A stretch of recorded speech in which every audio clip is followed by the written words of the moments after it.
हमें पार्टी का सीन दिखा जाता है जहां पर कुछ लड़कियां बैठी हुई थी, लेकिन तभी वहां पर एक ब्लैक बाल वाली लड़की थी। वो सोचती है कैसल तो बहुत ही ज़्यादा बड़ा है, लेकिन पता नहीं आज का दिन कितना डल होगा। तो तब वो सोचती है क्या मैं ग्रैंड डचेस के बारे में अगर कोई ऐसे लिखूं तो क्या वो रूड तो नहीं होगा। और वो थी Cecilia Territo, second daughter of count Territo, और वो नॉर्दर्न न्यूज़ की कॉलमनिस्ट थी। लेकिन तभी उसकी नजर वहां पे मेजल पे पड़ती है, तो तभी मेजल भी उसको देखती है। लेकिन तब सेसिलिया स्माइल करते हुए उसको नोट करती है, लेकिन मेजल तो अपना मुंह ही पीछे कर लेती है। वो सोचती है आखिर मेजल मुझसे इतनी नफरत क्यों करती है, कितनी चाइल्डिश है ना ये। लेकिन तभी वहां पर कोई कहता है हर ग्रेस ग्रैंड डचेस ऑफ ब्लैनहम वो आ रही हैं। और तभी वहां पर सब लोग खड़े हो गए थे और हमारी हीरोइन वहां पर आती है, जो कि पिंक ड्रेस में बड़ी प्यारी लग रही थी। वो कहती है थैंक यू सो मच सबका यहाँ आने के लिए, प्लीज अपने आप को कंफर्टेबल बनाएं। तो तब सेसिलिया उसको देखती है, वो सोचती है वाओ, मैंने तो सुना था कि ये बहुत ज्यादा ईवल है, लेकिन ये तो जितना मैंने एक्सपेक्ट किया था ना उससे भी ज्यादा चार्मिंग है। तो तब हमारी हीरोइन भी वहां पर बैठ गई थी। वो कहती है मैंने सुना था कि आप लोग बहुत दूर का सफर करके आए हैं, क्या आपका सफर डिफिकल्ट था। लेकिन तभी उसकी बात का कोई जवाब नहीं देता और वहां पर बिल्कुल खामोशी थी। तो सेसिलिया सोचती है क्या किसी ने जवाब नहीं दिया, क्या कोई भी हर ग्रेस को जवाब नहीं देगा। लेकिन तभी बाकी की सारी लड़कियां वो एक दूसरे की तरफ देख रही थी। तो सेसिलिया सोचती है मुझे ये मत बताना कि ये सब कुछ फिर से मेजल ने ट्राई किया है। और मेजल वहां पे स्माइल कर रही थी। वो सोचती है आखिर इस बार मेजल ने कौन सी स्कीम पुल की होगी, मुझे तो पक्का यकीन है इसी का काम है।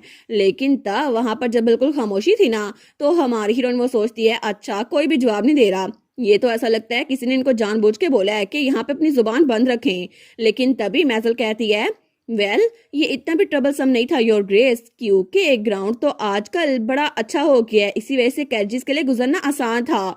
तो हमारी उन कहती है ये सुनकर तो अच्छा लगा। लेकिन तब वो बटलर से कहती है मिस्टर वाइटली प्लीज चाय ले आए। वो कहता है जी और ग्रेस।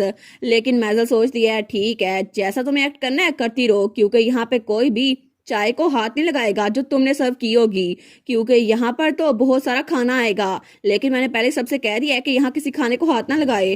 तो तब वो स्माइल करते हुए वहां उसको देखती है। वो सोचती है बस तुम देखती जाओ यहाँ पर किसका इन्फ्लुएंस ज्यादा है, क्योंकि सब लोग मेरी बात मानेंगे। और थोड़ी देर बाद वहां मेड्स खाना लेकर आई थी। लेकिन तब सारी की सारी मेड्स हर एक लड़की के सामने एक ट्रे रख रही थी। वो कहती है आपकी टी और डिजर्ट माय लेडी। लेकिन मैं तो सोचती है क्या ये बुफे नहीं है, मेरा प्लान वो पूरा का पूरा खराब हो गया है। तो सेसिलिया तो खाने के देखकर बड़ी खुश थी। वो कहती है गुड हेवंस, मैंने कभी भी इंडिविजुअल टी ट्रे कभी नहीं देखी। और तब वो सोचती है मुझे पता था यहाँ पे कोई भी खाने को हाथ नहीं लगा रहा। लेकिन तभी सेसिलिया वो सबको घूर के देख रही थी। वो सोचती है जरूर इसने ऑर्डर दिया होगा कोई भी खाने को हाथ ना लगाए। लेकिन इंडिविजुअल ट्रेस की वजह से हर कोई अपने सामने खाना खाने पे मजबूर होगा, ये कैसे रेजिस्ट कर सकते हैं। तो हमारी हीरोइन स्माइल करते हुए कहती है प्लीज आप लोग अपना खाना शुरू करें, क्योंकि ये हमारे शेफ ने डायरेक्टली आप लोग के लिए बनाया है। तो तभी वहां पर सेसिलिया पहली बाइट लेती है। वो सोचती है यमी ये कितना डिलीशियस है ना। तो बाकी लड़कियां भी पहली बाइट ले रही थी। लेकिन तब सबकी नजर मेजल की तरफ थी। तो हमारी कहती है इसका टेस्ट कैसा है, हमारे हेड शेफ ने स्पेशली आप लोग के लिए बनाया है ताकि आप लोग को इम्प्रेस कर सकें। तो उनमें से एक लड़की कहती है ये तो बहुत ज्यादा डिलीशियस है योर ग्रेस। दूसरी कहती है ये कितना वंडरफुल है ना, और केक तो इतना मजेदार है, मेरा दिल कर रहा है कि इसको खाती रहूं। तो दूसरी लड़की कहती है मेरा भी दिल कर रहा है कि इस फ्रेश फूड को खाती रहूं, सच में मैं तो इसके साथ 10 चाय के कप पी सकती हूँ।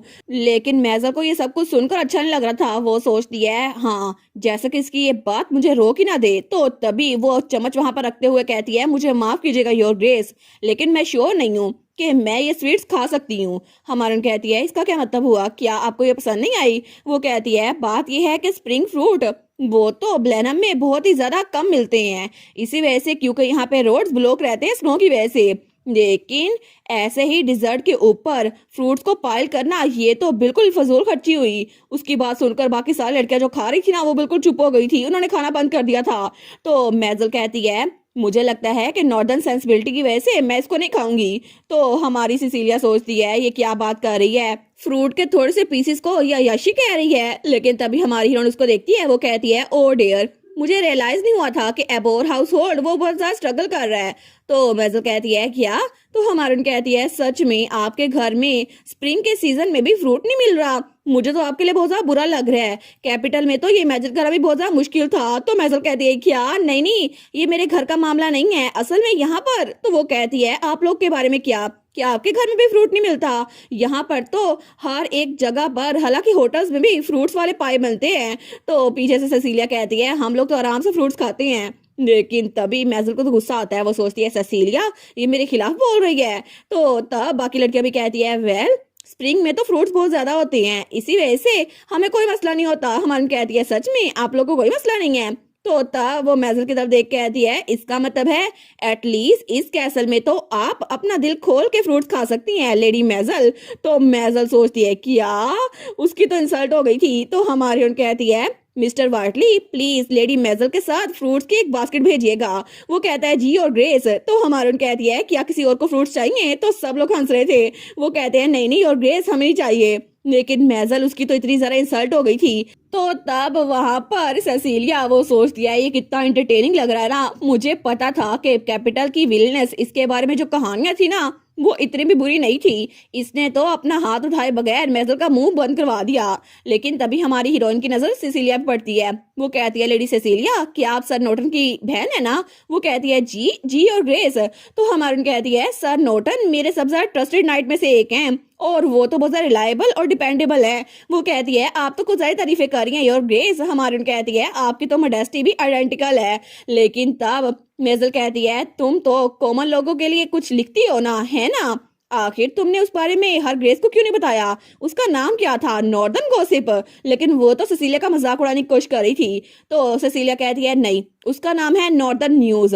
वो सोचती है मैंने इसकी बात का जवाब ही क्यों दिया है। लेकिन हमारी उन कहती है नॉर्दर्न न्यूज मतलब वो मैगजीन आपकी थी? मैंने भी उसको पढ़ा था, उसके कॉलम्स तो बहुत ज्यादा फैसिनेटिंग थे। तो सेसिलिया कहती है वो कॉलम्स मैंने लिखे थे। तो हमारी उन सोचती है इसी वजह से मुझे समझ आ रहा है सर नॉर्टन का बिहेवियर ऐसा क्यों था, क्योंकि मैंने उनकी बहन की तारीफ की थी ना, इसी वजह से उन्होंने कहा था आखिर इसको कौन ही पढ़ेगा। सच में वो तो अपनी बहन की तारीफ होते देख ही नहीं सकते। लेकिन तब वो कहती है एनीवेज आपकी राइटिंग तो बहुत इंप्रेसिव थी। तो सेसिलिया कहती है मुझे बहुत ज्यादा खुशी हुई कि आपको ये लगता है योर ग्रेस। तो हमारी और कहती है मैं सोच रही थी अगर आप लोग मैगजीन के अंदर रेसिपीज भी ऐड करें तो अच्छा आइडिया है, आपको क्या लगता है? तो सेसिलिया कहती है रेसिपीज। तो मेजल मजाक उड़ाते हुए कहती है कितना अच्छा आइडिया है ना। आखिर कॉमन लोग को फैशन के बारे में क्या ही पता होगा, उनको तो किचन के बारे में पता होना चाहिए। लेकिन हमारी कहती है मैं सच में सीरियस हूँ लेडी सेसिलिया, मैं आपका मजाक नहीं उड़ा रही। क्योंकि ब्लहना में बहुत सारे लोग जियोग्राफी की वजह से यहाँ पर बाहर के लोगों से मिल नहीं पाते, इसी वजह से उनको बाहर के डिशेस के बारे में पता नहीं है। लेकिन अगर आप कॉलम में लिखेंगी ना तो लोगों को पता चल जाएगा कि बाकी डिशेस भी हैं और वो रीडर्स के लिए यूजफुल होगा। तो सेसिलिया सोचती है मैंने इस बारे में पहले क्यों नहीं सोचा। लेकिन तब स्माइल करते हुए कहती है मैं आपकी बात याद रखूंगी योर ग्रेस। और तब उसको तो हमारी हीरोइन पसंद आ गई थी। लेकिन पीछे सेसिलिया सोचती है क्या क्या ये सब लोग मेरा मजाक उड़ा रहे हैं। वो कहती है अगर मैं होती ना तो मैं आपकी शादी के बारे में लिखती योर ग्रेस, क्योंकि ब्लैना में किसी ने भी आपकी वेडिंग को देखा नहीं था, है ना? तो तब हमारी कहती है क्या? वो कहती है मुझे माफ कीजिएगा मैं तो भूल ही गई थी कि हिज ग्रेस तो खुद गए नहीं थे अपनी शादी में, उनकी जगह तो प्रॉक्सी किया था। मैं कितने ठोतले सुना, प्लीज मुझे माफ कीजिएगा, मैंने बिना सोचे समझे ही आपकी बात कर दी। लेकिन फिर भी कितना मुश्किल है ना कि ऐसे ही फैमिली के इंटरेस्ट की वजह से आपकी शादी यहाँ पर हो गई है। हालांकि ड्यूक आपको पसंद नहीं करते। तो हमारी हीरोइन उसको तो बहुत ज्यादा बुरा लग रहा था उसका ये कहना। लेकिन तभी कोई कहता है ग्रैंड ड्यूक यहाँ पर आ रहे हैं। तो मेजल कहती है क्या? तो हमारी हीरोइन भी फ्लिंच होती है। वो सोचती है कि यार ड्यूक यहाँ पर आ रहे हैं। और तभी दरवाजा खुलता है और वहां से ड्यूक आया था और वो तो बड़ी शानदार पर्सनैलिटी के साथ वहां पर आया था। उसने कपड़े भी चेंज कर लिए थे और बड़ा हैंडसम लग रहा था। लेकिन ड्यूक तो बहुत ज्यादा सीरियस था। तो हमारी हीरोइन उसको तो झटका ही लग गया था। वो कहती है कि यार ड्यूक, लेकिन एक मिनट ड्यूक यहाँ पर क्या कर रहे हैं? तो तब सब लोग खड़े हो गए थे। तो ड्यूक हमारी हीरोइन के पास आकर खड़ा होता है। तो हमारी कहती है योर ग्रेस आप यहाँ पर क्या कर रहे हैं? तो ड्यूक कहता है ये तो आपकी पहली टी गैदरिंग है ना, मैं यहाँ पर इसलिए आया था ताकि मुझे पता चले कि आपके हिसाब से ये सब कुछ हो रहा है या फिर नहीं। और तभी वो हमारी हीरोइन का हाथ पकड़ता है और उसके हाथ पे किस करता है। तो तब वो कहता है मैं वैसे भी आपसे मिलना चाहता था। तो हमारी हीरोइन तो बिल्कुल शौक थी। लेकिन ड्यूक वो तो बड़े आराम से किसी के ध्यान दिए बगैर ये कर रहा था। तो हमारी उन कहती है योर ग्रेस। लेकिन बाकी की सारी लड़कियां वो सोचती है वाओ ड्यूक तो कितने लवली हस्बैंड है ना। लेकिन मेजल सोचती है क्या योर ग्रेस आखिर आप मेरे सामने ऐसा कैसे कर सकते हैं? लेकिन हमारी हीरोइन तो ब्लश करने लगी थी, उसके सर से धुआं भी निकल रहा था। वो सोचती है कि यार ड्यूक यहाँ पर आए और सबके सामने ये शो किया कि इनको मेरी फिक्र है। लेकिन ड्यूक भी स्माइल कर रहा था और वो हमारी हीरोइन को स्माइल करता हुआ देखकर खुश था। लेकिन तब वो कहता है यहाँ पर नॉर्थ में मेरी वाइफ पहली बार आई है, तो यहाँ पर वो सबके साथ अनफेमिलियर है, प्लीज उनकी साइड पर हमेशा रहिएगा। तो सब लड़कियां कहती है जी और ग्रेस, हम हमेशा उनका साथ देंगे। लेकिन तब वहां पर मेजल कहती है योर ग्रेस, तो ड्यूक कहता है जी। लेकिन हमारे सोचती है अब क्या। वो कहती है नहीं नहीं कुछ भी नहीं, और बड़ी इमोशनल होके नाटक कर रही थी। हमारे सोचती है ये अचानक से अपने आप ही ट्रेजिक हीरोइन का किरदार क्यों अदा कर रही है। लेकिन हमारा हीरो कहता है ग्रैंड डचेस अब मैं चलता हूँ, मुझे और भी काम है, ठीक है, मेरी मीटिंग का टाइम हो गया है। वो कहती है जी जी बिल्कुल आप जाएं, आप बिजी होंगे ना, प्लीज जाएं। तो तब थोड़ी देर बाद ड्यूक वहां चला गया था, लेकिन पीछे सारी की सारी लड़कियां कहती है ओ माय गुडनेस, हमने पहली बार हिज ग्रेस को इतना करीब से देखा। वो सच में कितने मैग्निफिसेंट है ना, वो तो सच में इतने हैंडसम है, आप तो बहुत ज्यादा लकी हैं, है ना योर ग्रेस, क्योंकि आपके हस्बैंड तो आपको बहुत ज्यादा चेरिश करते हैं। तो हमारी डचेस कहती है अच्छा, मुझे लगा था आप लोग यहाँ मेरे लिए आई हैं, लेकिन ऐसा लगता है कि आप लोग यहाँ पर हिज ग्रेस को देखने के लिए आई थी। और तब वो लोग हंसते हुए कहती है नहीं नहीं ऐसी बात नहीं है, असल में आपके हस्बैंड आपकी फिक्र करते हैं ना, हमें तो ये सोच के ही बड़ी खुशी हो रही है। लेकिन मेजल उसको बिल्कुल भी अच्छा नहीं लग रहा था। वो सोचती है मैंने क्या सोचा था और क्या हो गया। और तब हमें थोड़ी देर बाद वहां पर एक आदमी दिखाया जाता है, एक नाइट, जो कि ब्लॉन्ड बालों वाला था। और तभी वो ड्यूक के ऑफिस में जाता है, तो ड्यूक सामने था। वो कहता है मैं अपने रिटर्न को रिपोर्ट करता हूँ। तो ड्यूक वहां पर देखता है, वो कहता है मैंने सारे के सारे मैजिकल बीस्ट अपने नाइट्स के जरिए वहां से भगा दिए हैं और उनका खात्मा हो चुका है। और उसका नाम था टेरिन बेरी, जो कि नाइट ऑर्डर कमांडर था। तो ड्यूक कहता है अच्छा तुमने अच्छा काम किया। वो सोचता है क्या इनका जिसके साथ सारा मामला वो खत्म हो गया। मुझे अच्छे से याद है कि इनको जब मैरिज का नोटिस मिला था तो ये बहुत ज्यादा गुस्से में थे, लेकिन ऐसा लगता है कि अब ये पहले से काम है। तो टेरन कहता है आप ठीक तो है ना। ड्यूक कहता है क्या मतलब। वो कहता है नहीं नहीं कुछ भी नहीं। वो सोचता है लगता है कि चीजें वो थोड़ी ठीक हो रही हैं, तो ड्यूक का मूड खराब नहीं करूंगा जिसके बारे में बात करके। और तब हमें रात के वक्त अबोर्ड स्टेट दिखाई जाती है, तो वहां पर कोई कहता है ब्रदर टेरन, और टेरन के सामने मेजल बैठी हुई थी। तो टेरन कहता है क्या हुआ है, क्या तुम ग्रैंड डचेस की लेडी इन वेटिंग बनना चाहती हो। वो कहती है lady in waiting my foot, मैं पहले ही फेल हो चुकी हूँ, सिसिलिया को वो पोजीशन मिल चुकी है, मैं इतनी सारा एम्बेरस हूँ, मैं तो अपना सर भी उठा नहीं पा रही। तो टेरन कहता है इसमें एम्बेरसमेंट कैसे ही। वो कहती है सबको लगता है कि मैं सिसिलिया जैसे किसी लड़की से हार चुकी हूँ। तो टेरन कहता है तुम्हें इतने डिस्ग्रेसफुल पोस्ट पे जाने की जरूरत ही नहीं थी, ग्रैंड डचेस उनका जल्दी डाइवोर्स हो जाएगा। तो वो कहती है आपको कुछ नहीं पता ब्रदर, वो लड़की बहुत ही ज्यादा चालाक है, उसने तो नाइट्स को, यंग लेडीज को और हर किसी को अपने प्यार में पागल कर लिया है, हर कोई उसके गुण गाता है। सब लोग उससे शुरू में नफरत करते थे, लेकिन अब हर किसी के मुंह से उनके लिए शहद टपक रहा है। हालांकि हिज ग्रेस भी उसके प्यार में पड़ चुके हैं, वो तो किसी की बात सुनते ही नहीं है। तो टेरन कहता है कमांडर भी, लेकिन वो कोई ऐसे तो नहीं है जो किसी के जादू में फंस जाए। तो मेजल कहती है आपको कुछ भी नहीं पता, वो ग्रैंड डचेस आपको पता है वो कितने ज्यादा सीन क्रिएट करती है, उसने तो हेडमेड को भी हार्ड टाइम दिया था। तो टेरन कहता है मार्सेला को, लेकिन एग्जैक्टली हुआ क्या था। वो कहती है उनमें से एक मेड ने कुछ गलत किया था और मार्जेला उसको सजा देने वाली थी, लेकिन फिर भी डचेस दरमियान में आई और उसकी वजह से मार्जेला की इंसल्ट हो गई। लेकिन तब अपने भाई का हाथ पकड़ते हुए कहती है ब्रदर आप कभी भी उसकी साइड पे नहीं होंगे, ठीक है, आप मुझसे कसम खाएं क्योंकि आप हमेशा मेरी साइड पे रहेंगे, है ना। तो उसका भाई कहता है बिल्कुल मैं ये बात जानता हूँ, हालांकि मुझे कोई जान से भी मार डाले ना फिर भी ऐसा कभी नहीं होगा, मैं कभी भी उससे नफरत करना बंद नहीं करूंगा, क्योंकि वो लड़की मेरे दुश्मन की बेटी है जिसकी वजह से मेरे फादर की डेथ हुई थी, इसलिए मैं कभी भी उसको माफ नहीं करूंगा। लेकिन तब हमें डायरेक्ट अगले सुबह का सीन दिखा जाता है जब हमारी हीरोइन और उसके साथ सेसिलिया थी उस लेडी इन वेटिंग। लेकिन तब वो लोग ट्रेनिंग ग्राउंड में आए थे और वहां पे सब के सब नाइट्स वो शर्टलेस होकर ट्रेनिंग कर रहे थे, लेकिन उन सबको देखकर सेसिलिया उसका तो मुंह खुला का खुला रह गया था। तो हमारी और उसको देखती है, वो कहती है सेसिलिया तुम ग्रैंड डचेस की लेडी इन वेटिंग हो, थोड़ी तो डिग्निटी दिखाओ, तुम्हारा मुंह ऐसे क्यों खुला हुआ है। वो कहती है योर हाइनेस आप भी तो उनको ऐसे देख रही थी ना, वैसे भी आपके पास तो ड्यूक है, मेरे पास कोई है नहीं ना, तो मुझे देखने दें। वो सोचती है स्टार्ट में तो ये मेरे साथ कितनी अनकंफर्टेबल थी ना, लेकिन अब देखो मुझे बातें सुना रही है। लेकिन तभी वहां पर लियोन आता है, वो कहता है योर ग्रेस। तो हमारे उसको देखती है, वो कहती है वाह सर लियोन, तो उसके साथ बाकी नाइट्स भी थे। वो कहते हैं हम आपको ग्रेट करते हैं। हमारे कहती है आप लोगों ने बहुत ज्यादा मेहनत की। वो सोचती है लगता है यहाँ पर डिसिप्लिन बहुत ज्यादा मेंटेन है, ये तो अच्छी बात है। लेकिन तभी वहां पर देखती है, वो कहती है क्या वहां पर 9th ऑर्डर आ रहा था जिनके साथ टेरन भी था। तो हमारे उसको देखती है, वो सोचती है इनका एटमोस्फेयर तो बड़ा चिली लग रहा है। तो पीछे से सेसिलिया कहती है ये नाइट ऑर्डर कमांडर है टेरिन बेरी और ये मेजल के कजन है। तो हमारून कहती है अच्छा, जो कि मैड डॉग ऑफ ब्लेनहम के नाम से मशहूर है। वो कहती है लेकिन मुझे इसको देखकर तो अजीब लग रहा है, ऐसा लगता है ये वैसा बिल्कुल भी नहीं है जैसे सुना था मैंने।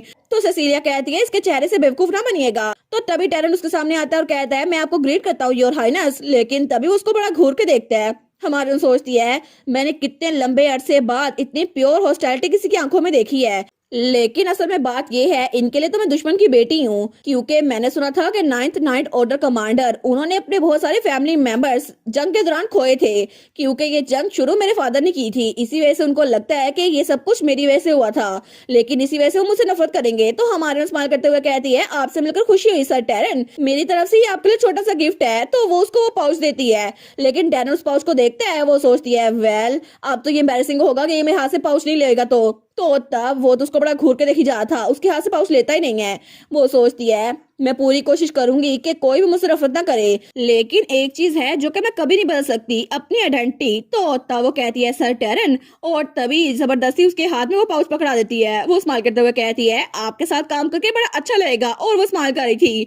वो सोचती है मैं अब बिल्कुल फिक्र नहीं करूंगी उन लोगों की जो मुझसे नफरत करते हैं। तो टैरन उसको तो बहुत जरा बुरा लग रहा था। वो कहता है क्या, लेकिन तभी वो अपना हाथ छुड़वाने की कोशिश करता है। तो हमारी हीरोइन सोचती है मैं तो वैसे भी कहानी की असल विलेनस हूँ, तो क्या फर्क पड़ता है कोई मुझसे नफरत करे या फिर नहीं, क्योंकि बहुत सारे लोग होंगे जो कि मुझसे नफरत करेंगे, तो मुझे फर्क नहीं पड़ता।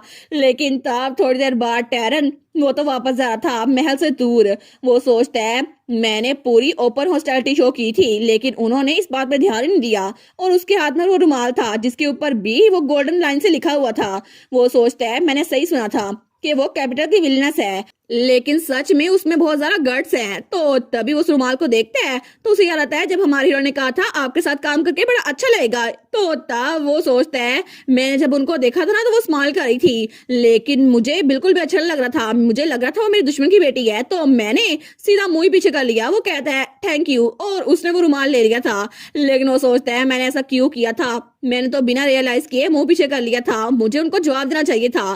फिर भी वो उस रुमाल को लेता है और उसको जमीन पे फेंक देता है। वो सोचता है मैं कभी भी एक गिफ्ट से किसी के काबू में नहीं आऊंगा, क्योंकि वैसे भी वो मेरी दुश्मन की बेटी है। वैसे भी अगर मैं उनको नुकसान नहीं पहुंचाऊंगा ना तो मैं कभी भी उनको अच्छा भी नहीं समझूंगा, ऐसा तो कभी हो नहीं सकता। और तब वो रुमाल पीछे पड़ा रह गया था, लेकिन तभी पीछे से कोई और आता है और उस रुमाल को पकड़ता है, और वो जो कोई भी था ना हमें वो दिखाई नहीं जाता, लेकिन ऐसा लगता है कि बाद में वो उस रुमाल को इस्तेमाल करने वाला था टैरन के खिलाफ या फिर हमारी डचेस के खिलाफ।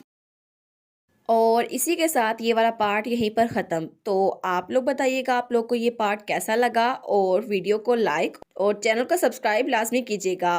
बाकी वीडियोस का लिंक भी स्क्रीन पर नज़र आ रहा होगा, तो काइंडली उनको भी चेकआउट कर लें। और thank you so much for watching my videos. Stay safe, bye bye.